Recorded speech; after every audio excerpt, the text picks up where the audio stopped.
girls, babies in your diapers. Welcome to the Tiberius Show with your host, Tiberius Boy. That's me, Tiberius. Today we're going to talk about some very awesome stuff. We have a cool video game to talk about, a great book about monsters, my bone score report, and we got a totally awesome guest, the one, the only, Bad Tom, who has known me for years since I started bowling. Thank you so much for being my guest. My pleasure. Today we're going to start off with a video game of the week, and this is going to be a good one.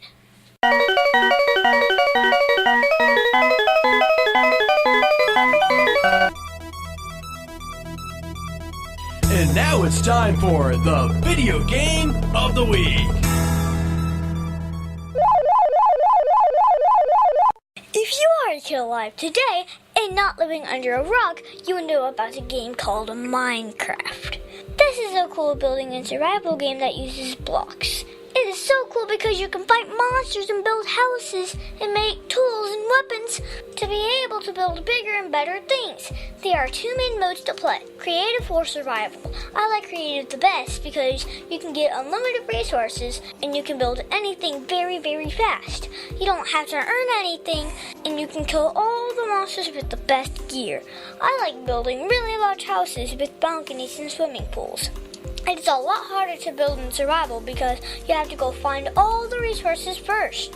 You also have to fight the monsters every night so that you can keep looking for the resources so you can build your dream location. I read a book last week about Minecraft Survival by Linda Jazak, and it made me want to try survival again. I got to play with my mom and dad, and it was a lot of fun. I am still trying to get my producer to play with me, but he only likes Counter-Strike. My mom got lost, so I had to go find her and save her. I brought her back to our base that I built so we can go to a side of a mountain. My dad got us a bunch of cows and pigs so we could have meat and sheep, so we could have wool and make bed and outfits, etc. My mom did a lot of mining to collect resources, and I built a cool balcony for the house. I also did a lot of farming. My dad likes the redstone electric stuff because it is like puzzle making. He calls it engineering. I just like making new stuff. Either way, this is a game that is fun for any kid. I suggest everyone buy the game. Also, there are mods out there that do other ways to play the game. Some make it a lot harder, and some turn it into a completely different game. We use the Technical Launcher to sort through and keep our Minecraft up to date. I give Minecraft 10 out of 10 stars. This game is one I can play over and over again, and each time it is different. I really like playing with my friends, and it is even more fun with playing with more people. So if you want to play and you want to have me join you, be sure to email me at Tiberius@thetiberiusshow.com with their server name so I can join. The Tiberius Show would like to thank one of our dedicated sponsors, Custom Designs Orlando.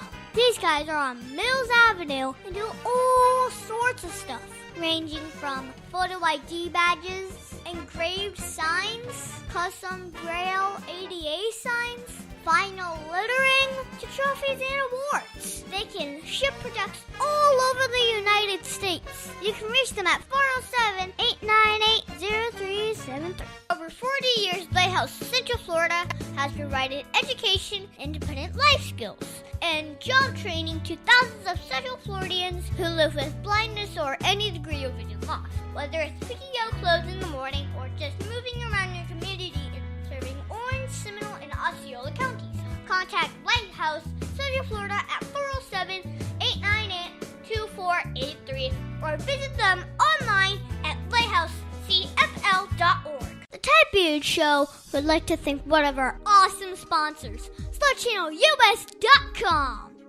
These guys are very, very cool. They bring 21st century surface drainage solutions to reality. They can do corporate and government work. These are the guys that make roads and bridges safe in the rain. You can see all about them at SlutChannelUS.com. That website again is SlutChannelUS.com.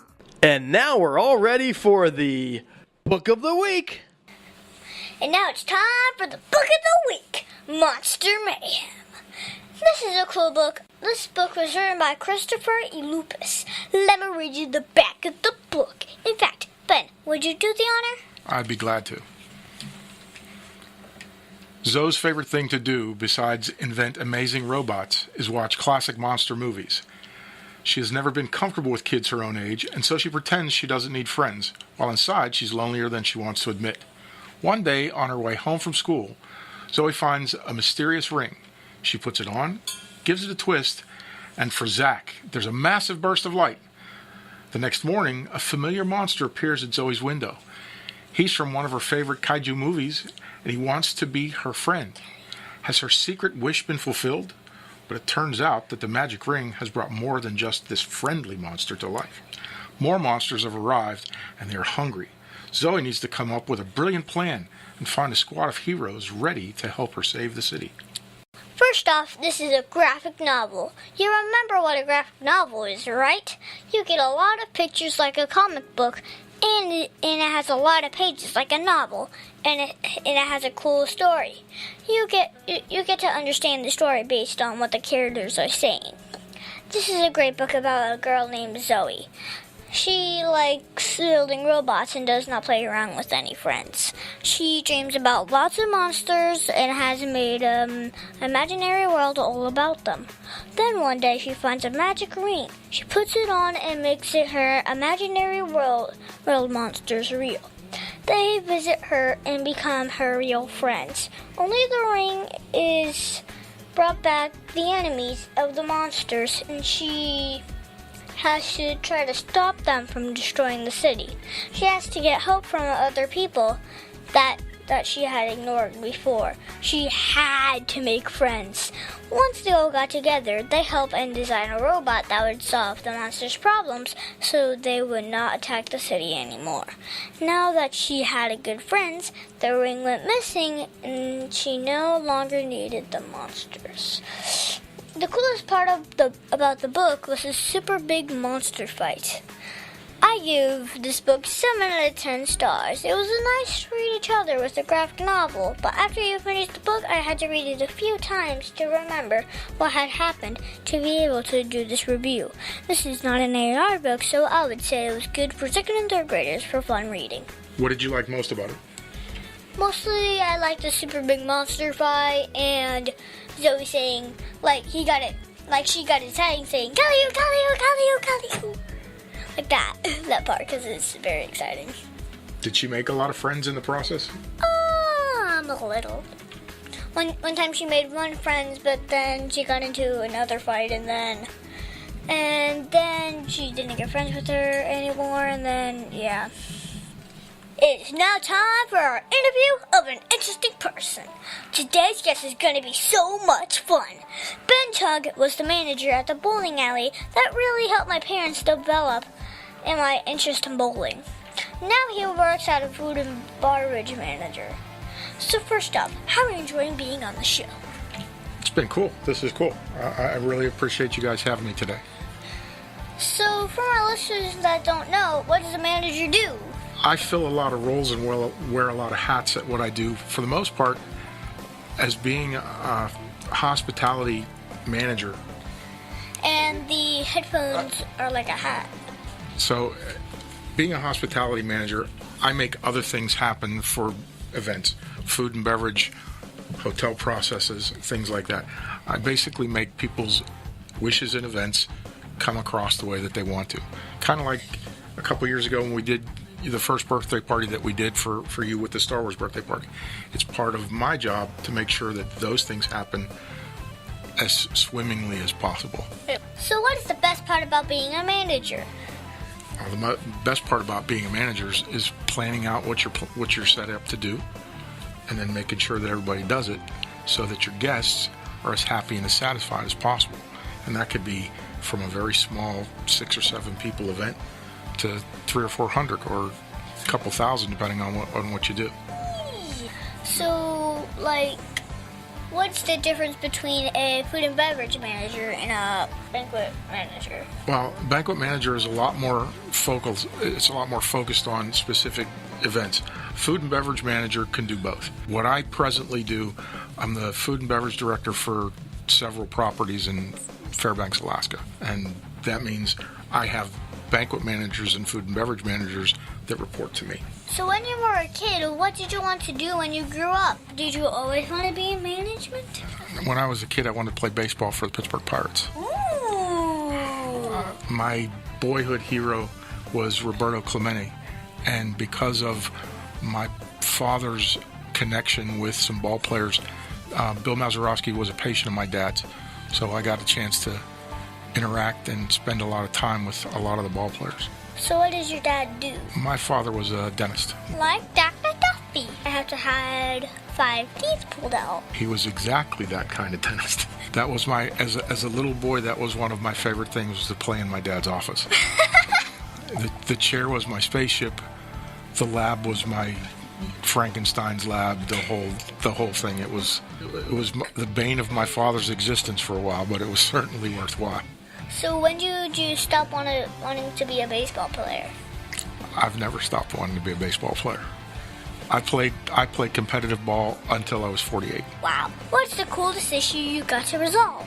Being an efficient manager comes into play by simply being able to think on your feet and paying attention to your guests' needs so you can anticipate things so they don't go wrong. And, the true test of your mettle is how well you can fix it once it does go wrong. It's all in the recovery, huh? Yes, very much so. It's very similar to when you're learning how to bowl, and you have to be able to adjust in order to make things happen on a bowling mound. I got to know you when you were managing at the AMS Skylinks. Why do you love bowling? As a young man, where I grew up in western Pennsylvania, at the time, there were more bowling centers per capita than anywhere else in the world. The tri-state area was a mecca for the bowling industry, just like Milwaukee and Chicago and a lot of the Northeast. My parents both bowled. My brothers and sisters bowled. We lived around the corner from a bowling center, and I started as a junior bowler around 6 years of age. So I always thought it was the coolest job. The guys that ran it, I thought it was cool. And so when the opportunity came, I had an opportunity in my early 20s, and my father talked me out of it, saying that the restaurant business would be easier. Little did he know. I had a chance to work for Brunswick way back then, and I chose to work for Red Lobster instead. And then when the opportunity came along, the timing was right, so I jumped at it. So what is the best part about being a manager of a bowling alley? Honestly, the best part about being a manager at a bowling alley is interacting with your bowlers, particularly your young kids, the junior bowlers. That was one of the things that was extremely important. That's how I got a chance to meet you. Like me. That's right. Because I'm a junior bowler, and I started since I was 2.5. That's right. You were very unique in the environment, and it was a pleasure to have you at that stage. So my dad said you are going to Alaska to be a food and beverage manager there. Won't it be cold? It'll be very cold when I get there in April. Will you get to see igloos? Where I'm at in Fairbanks is not, it's kind of in the interior, but it's not so far out that you run into that sort of thing. There's an awful large Native American population in Fairbanks, but stuff like that is a lot farther out. So how does your family feel? They miss me while I'm gone. Yeah. My dog misses me while I'm gone. So when you are not in the office, what is your favorite thing to do? I kind of like to explore. I like to find things that are local and very much explore for those kind of things. I like to try the competitors' restaurants and check out the competitors' hotels. I like to check out the local museums and the local sites. So what else do you do for fun? I read all the time. There's a really tiny bowling alley in Fairbanks that's 24 lanes. It's really small. I go and watch. I don't actually roll anymore. And there's a curling club there that I'm just dying to go check out. What's curling? Curling is a very, very old winter sport. It's very similar to shuffleboard, but it's with very large granite discs that they slide on the ice. Okay, so what is your favorite book? One of my oldest favorite books is a book that was written by Gail Sayers called I Am Third. So do you play video games? What is your favorite one? I play old school video games because in 1980 I bought the first video arcade in Brevard County. So I had Space Invaders and Asteroids and Pac-Man and Missile Command. And if you want to know what my favorite game of all time is, it's Missile Command.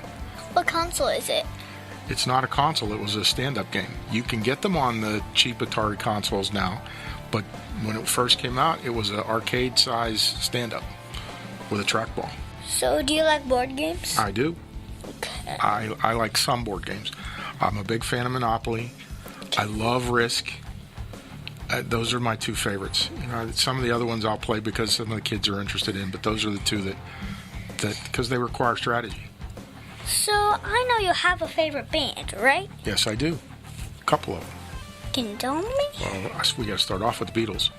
I like the Beatles. I like the Stones. I'm very fond of bands that still pick up their instruments and actually play.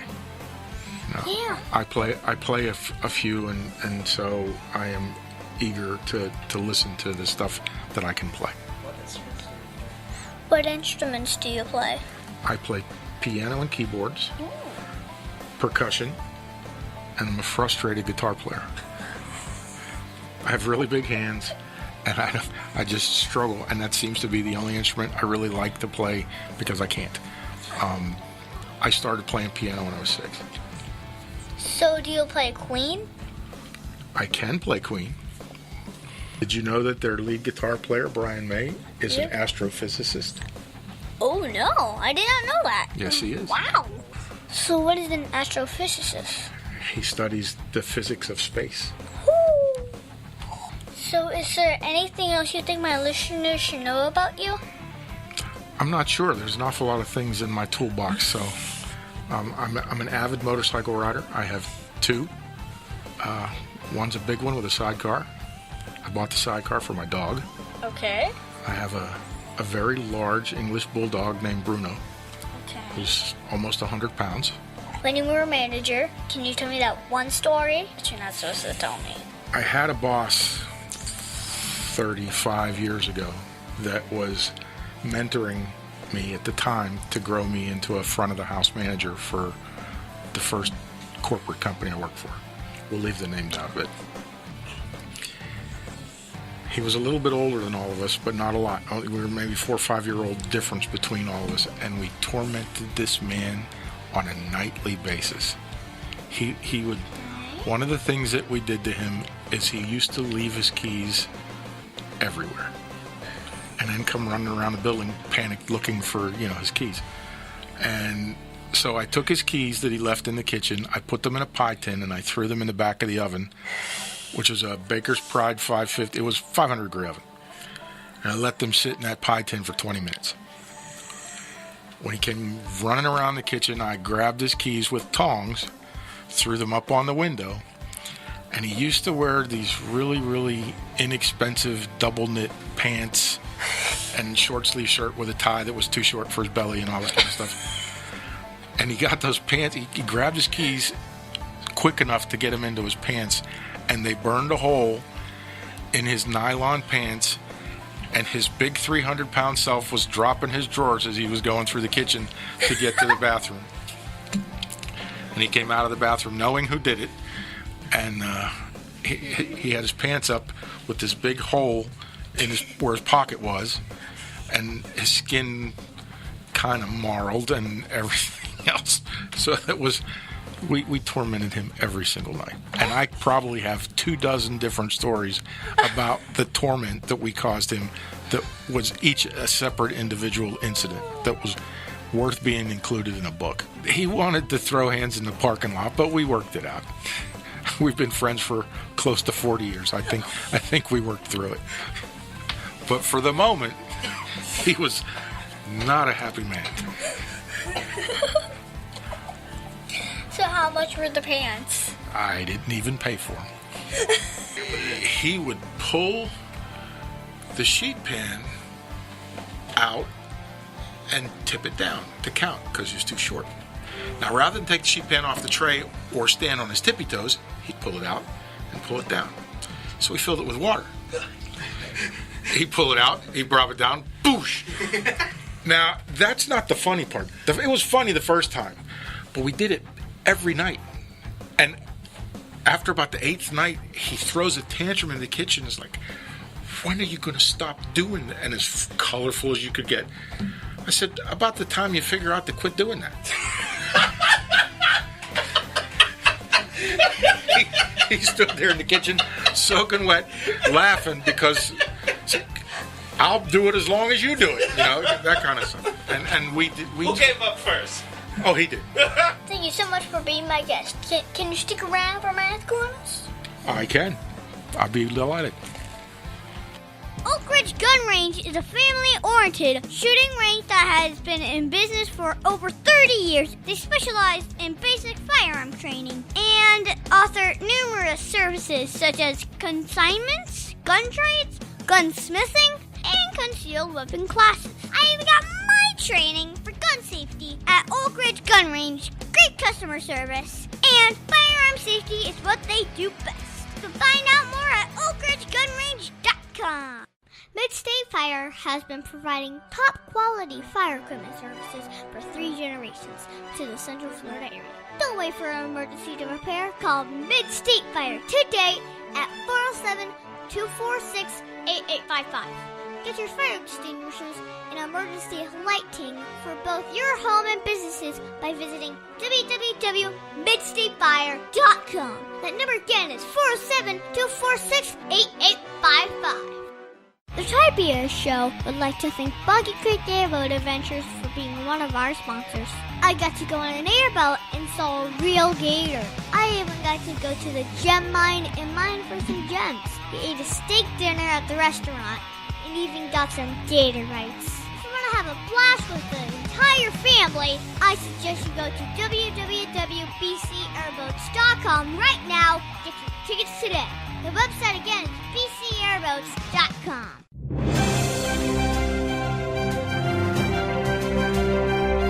Get ready, it's time for the Bowling Score Report.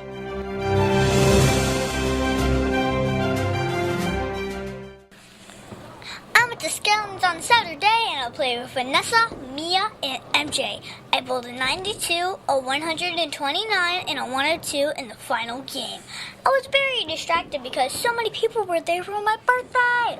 After bowling, we got to practice lanes and did another hour with lots of my friends from school. It was awesome. And then the Hogwarts Express arrived from platform 9 3/4, and we all entered the Great Hall of Hogwarts to enjoy food and drinks and to learn all the new wand spells. It was so much fun.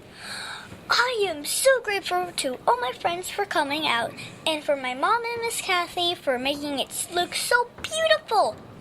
If you want to go bowling with me, be sure to join me at the AMS Youth League Saturdays at AMS Guides on OBT at 10 a.m. in the morning, bruh. Tiberius' favorite subject, it's Math Corners! Thank you, Bed, for helping me with Math Corners. Today we're going to talk about multiplying by 9. Now you may remember at the beginning of the school year, I did a show and talked about using your fingers to figure out how to multiply by 9. This is a cool way to always get the answer correct, but it takes time and it looks kind of bit odd. Counting figures is kind of like so kindergarten. So I have figured out a way to do the 9 tables in your head.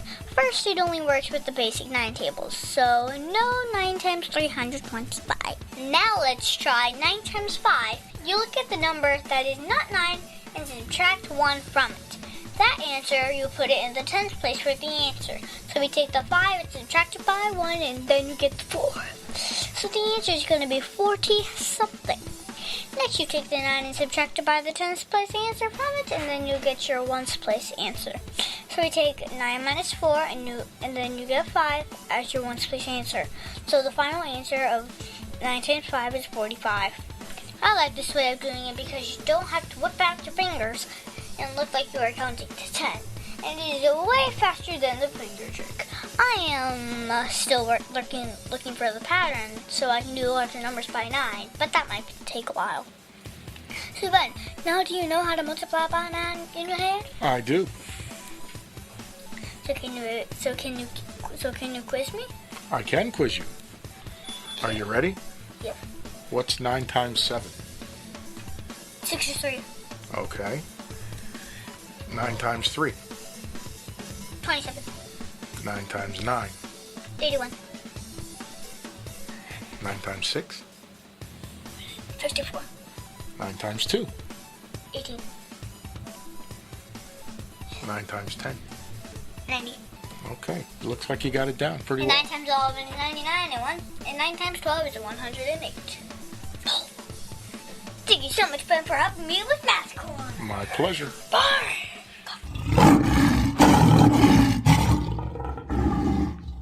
And now it's time for Heart of a Lion. We at the Tiberius Show like living with the heart of a lion. Living with the heart of a lion stands for leadership, integrity, obedience, and nobility. We asked Dr. Ferret exactly what that means. Leadership is really about influence. Leadership is, and the way we define it is good leadership, is about setting the right example and encouraging other people to do the right thing. Integrity is about doing right no matter what. Through life, there are a lot of different circumstances that arise, and integrity, someone who shows integrity, it doesn't matter what all the external things are, they always choose to do what is right. Obedience is about obeying those who are in authority over you, whether that's a teacher, a boss, a parent, that when you are asked to do something, that you respond with obedience, quickly and completely. Nobility is about having respect. It's about carrying yourself with respect and showing respect to others. When you put these 4 things together, that's Lion Strong. This week we are going to talk about leadership. For me, I think leadership is the act of loving what is good, having self-control, and being disciplined. The qualities of leadership are providing guidance and direction, organization, and being a positive influence on others. So this week I had my birthday, and my dad told me to be humble and be sure to check that I was not acting like a brat at all. A lot of the time birthday boys get out of hand and demanding, but I did not. So I was going to use that as my example, and my dad says, that was really obedience, and that leadership was really different from that. But then I remembered that I helped people during the party to learn how to throw the ball in bowling. I would show them how to stand up and run up and how to check their scores. And that is leadership for sure. Ben, did you see or use leadership at all this week? I use leadership in everything that I do. Both between being an employee and a father, everything that I do is wrapped up in being a leader. Every bit of it. So, of all the Heart of the Lion virtues, which is your favorite? My favorite is integrity. Integrity is the building block for all of the other ones. Every single one of them. If you live with integrity, and integrity is simply doing the right thing when nobody's looking, and following up on it, being the kind of person that we always try to be better today than we were yesterday, and strive to be better tomorrow than we are today. But it's still doing the right thing, and it allows you to go in a whole other direction as far as dealing with people. You can never lead somebody if you don't have integrity. Well, that's awesome! And that's our show, folks. I want to thank the one, the only, Ben Tom for being my special guest this week. You've been awesome! And I hope we can book you again as a guest when you get tired of the cold in Alaska. It'll be my pleasure. It's always good to see you. And be sure to listen to us next week on the Tiberius Show with your host, Tiberius Boy. Just do it! The Tiberius Show is not filmed in front of a live studio audience. Executive producer Joseph Boy. Production editor Pierre Laguerre. Green room manager Danny Boy. broadcast associate, James Smith, and your program host, Tiberius Boy. The Tiberius Show is copyright 2018.